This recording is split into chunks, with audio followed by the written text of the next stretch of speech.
Writing the epic. Centuries ago, Vyasa Muni, a renowned sage, lived in India. He decided to write the epic called the Mahabharata, which was the story of a struggle in the great Kuru family. He prayed to Creator Brahma and told him about this. He needed someone to write for him. Brahma asked him to seek the help of Lord Ganpati. Vyasa meditated upon Ganpati, who appeared before him.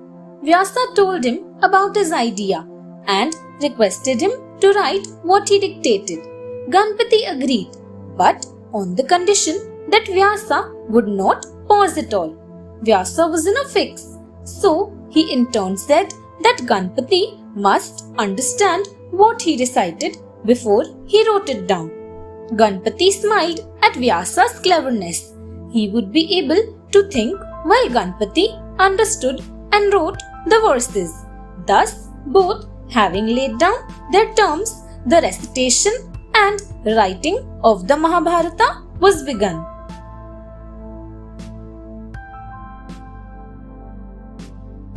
A dynasty begins. The dynasty of the Kauravas and the Pandavas began long ago with King Kuru.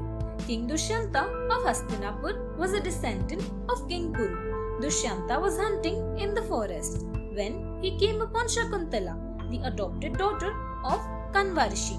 Shakuntala was the daughter of sage Vishwamitra and Menka, one of the celestial maidens in the court of Indra, the king of gods.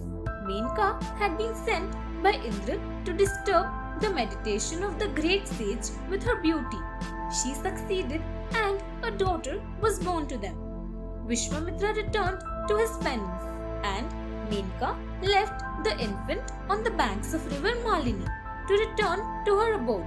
Kanvarishi found her there, protected by two Shakunta birds, and named her Shakuntala, brought her up as his daughter. Dushyanta married her. Promising to return, he left for his kingdom, giving her a ring with his name on it.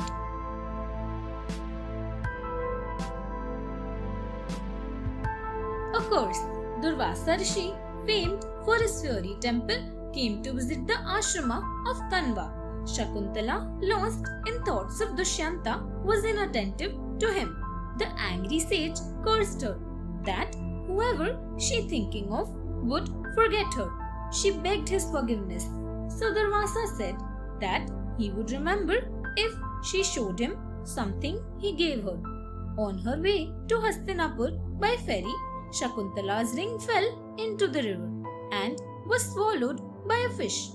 Due to the sage's curse, Dushyanta did not recognize her. So she returned to the ashrama where their son Bharata was born. One day, a fisherman found the ring inside a fish. He took it to the king, who remembered his past. He went to the forest and found Bharata playing with a lion's cub. He brought Shakuntala and Bharata to Hastinapur. Bharata became a great king. The Kauravas and the Pandavas were his descendants.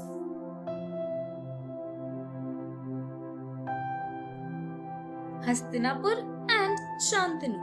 Hastinapur was the capital of the kingdom where Bharata and his descendants ruled. One of them was King Shantanu. The epic actually begins with the rule of Shantanu.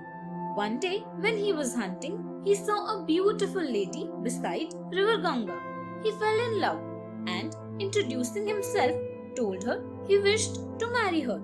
She was Ganga, the river goddess, she said, and would marry him on condition that he would not question anything she did or stop her from doing it. The king Shantanu promised and they were married. They were very happy for some time and a son was born to them. Then Shantanu saw a strange thing.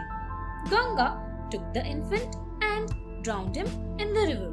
The shocked king was silent, remembering his promise, but he was struck with horror and misery when this happened to 6 more sons. When she took the 8th boy, he protested.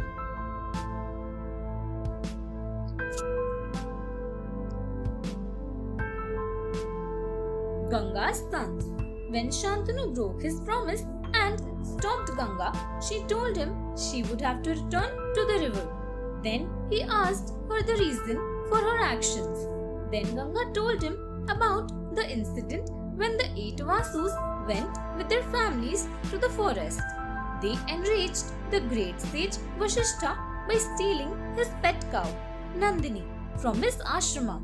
He cursed the Vasus to be born as human beings, but the one who stole Nandini would have to live in the world of men for a long time.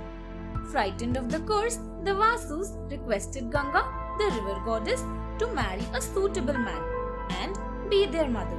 As soon as they were born, she must throw them into the river, thus freeing them from the curse. Ganga had sent 7 of them to their original home. When Shantanu stopped her, Ganga disappeared with the 8th child. Thanks for watching. Do like, share, subscribe to Sahil Book House.